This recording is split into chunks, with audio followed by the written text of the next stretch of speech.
नमस्ते।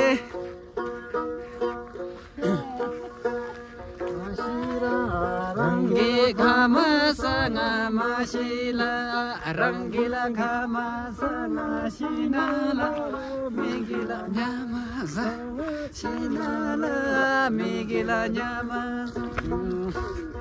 यस्तै त हो नि हामी हो।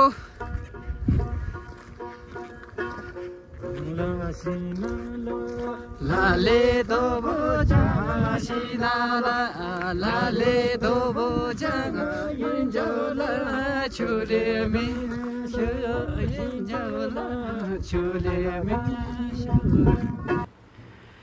लङटाङदेखि अलि मुनिको डाँडा हो। डाँडामा बसेर लिँदैछु यो दृश्य। बाजा गर्छु तपाईहरुलाई यस्तै रमाइलो दृश्यहरू देखाउँदै जानेछु। र घुम्न आउँदाखेरि यसरी नै रमाइलो गर्दै जानुपर्दो रहेछ। हामीलाई त यति 2 दिनको बाटो पनि कति छोटो लाग्यो यही रमाइलोले गर्दाखेरि। तपाईहरु पनि घुम्न आउनुहुन्छ भने यस्तै गरी रमाइलो गर्दै आउन सक्नुहुनेछ।